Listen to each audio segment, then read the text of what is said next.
Pessoal, seguindo aí a anotação que vocês têm no caderno, regrinha número 1. Tá escrito assim: quando os verbos já terminam com E, acrescentamos apenas o D, porque a regra diz o seguinte: você tem que acrescentar ED na palavra para passar ela para o passado, não é? Mas aqui no caso, o verbo já termina com a letra E, então nós vamos acrescentar só o D, tá? Então nós temos aí vários exemplos e eu selecionei 2 aqui para estar falando com vocês. Change, que é um verbo que termina com E, changed, a gente acrescenta só o D. Like, já termina com E, nós acrescentamos o D, liked, né? Passou para o passado. A regrinha número 2 vai dizer o seguinte: se o verbo tiver uma única sílaba ou terminar com uma sílaba tônica, lembrando que sílaba tônica é a sílaba mais forte da palavra, né? Aquela que a gente pronuncia com mais intensidade. E as 3 últimas letras desse verbo forem na sequência consoante, vogal, consoante, antes de acrescentar o ED, nós vamos dobrar, repetir a última consoante. Então, gente, vocês têm aí uma listinha de palavras dessa regrinha. Uma delas é a palavra stop. Stop. A palavra stop, ela tem uma sílaba só. E as 3 últimas letras dessa palavra são na sequência consoante, vogal, consoante.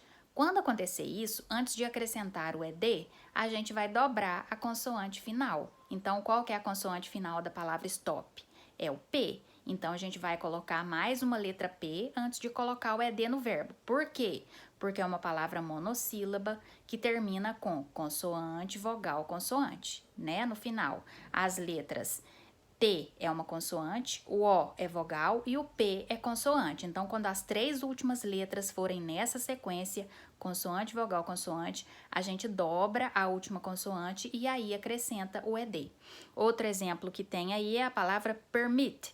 Permit é uma palavra que tem 2 sílabas, né? E as 3 últimas letras dessa palavra é na sequência também, consoante, vogal, consoante. E permit, qual que é a sílaba tônica? É o mit. Então, quando a sílaba tônica for a última, né, que for a mais forte aí, a gente vai dobrar a consoante final antes de acrescentar o ED, ok? Passando para a regra seguinte, a regrinha 3, ela vai falar assim: verbos terminados em Y, precedido de consoante, trocam o Y por IED. O que acontece nessa regra, pessoal? Eu tenho um verbo lá, né? O mais comum deles é a palavra study, S-T-U-D-Y, tá lá no exemplo também da regrinha 3. A gente, antes de acrescentar o ED, nessas palavras que terminam com Y e antes tem uma consoante, nós vamos retirar esse Y e colocar IED no verbo. Então, study com Y, né? Como antes nós temos o D, que é uma consoante, a gente vai tirar o Y e colocar IED. Aí fica studied. Vocês têm ela copiada aí, é só olhar. No próximo vídeo eu termino a explicação, tá?